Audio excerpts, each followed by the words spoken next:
In Poland, U.S. President Joe Biden has delivered a fiery speech on the war in Ukraine, denouncing Russian President Vladimir Putin. Biden said the West was more united than ever in the face of Putin's aggression, but warned the world to prepare for a long battle. Just over a month into Russia's invasion, he stressed the United States' continued support for Ukraine. After calling Putin a dictator, a war criminal, and a butcher in recent days, Biden used his speech in Warsaw to take direct aim at Putin in a different way. The U.S. president's closing remarks. And Putin has the audacity, like all our autocrats before him, to believe that might will make right. Ukraine will never be a victory for Russia, for free people refused to live in a world of hopelessness and darkness. We will have a different future, a brighter future, rooted in democracy and principles, hope and light, of decency and dignity, of freedom and possibilities. For God's sake, this man cannot remain in power. DW correspondent Max Zander has been following the U.S. President's visit to Poland. He joins me now from Warsaw. It's really good to see you, Max.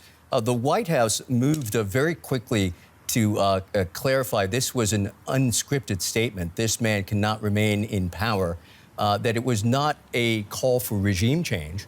How was his speech received from what you know?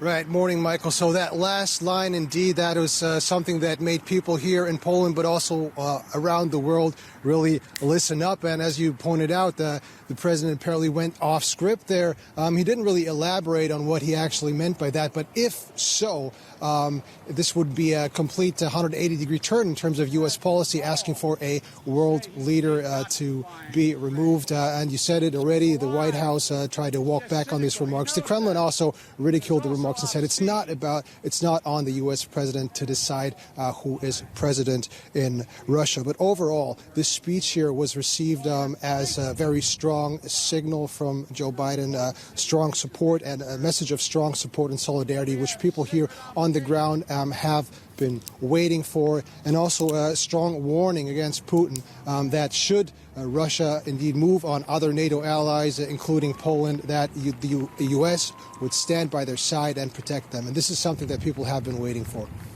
Max, what else stood out for you? Well, being here in Poland is a frontline state, so to say. Poland has put up a massive humanitarian effort over the last 4 weeks. More than 2 million people fleeing from Ukraine have actually come to Poland and are staying there right now, and the Polish people are doing their best to take them in. And President Joe Biden also spoke about this effort and addressed the Polish people and said that he was really moved by their efforts, said thanked them for opening their hearts and homes, and said that is not just the responsibility of Poland, but also the responsibility of all democracies around the world, and reiterated that the U.S. would take in 100,000 refugees from Ukraine, mostly with U.S. family ties, and would pledge additional money, finances to countries at the Ukrainian border, including Poland. Biden also met with refugees earlier and was visibly moved. He spoke with reporters afterward, as you'll hear in this clip. You see this, and you're dealing every day with Vladimir Putin. I mean, look at what he's done to these people. What does it make you think? He's a butcher. In case our viewers didn't quite hear that, Biden said he's a butcher. Strong, even harsh language, Max. But Biden later met with members of the Ukrainian government in Poland, and many want to hear even tougher talk in action. What was gained in those meetings with Biden? Right. So President Biden met with his Polish counterpart. He met with the Polish Prime Minister, but also with the Ukrainian Foreign Minister and the Defense Minister. He made clear again that there would be no direct involvement of NATO on the ground in Ukraine, direct involvement of the U.S. He spoke about military aid that has been pledged, 1.35 billion euros for the war efforts in Ukraine. And apparently there has been another change on the ground.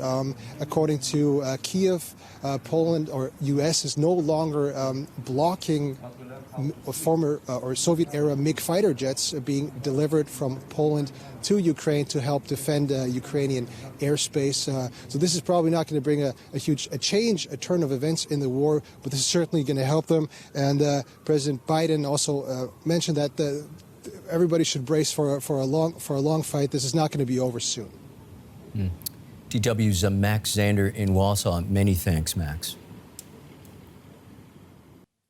Ukrainian President Vladimir Zelensky has urged Western nations to better support his country with military hardware.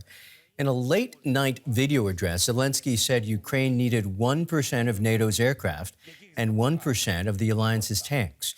He added that his army would not be able to defend itself and recapture territory with machine guns alone. Earlier this month, the U.S. rejected a surprise offer by Poland to transfer fighter jets to Ukraine via a U.S. military base in Germany.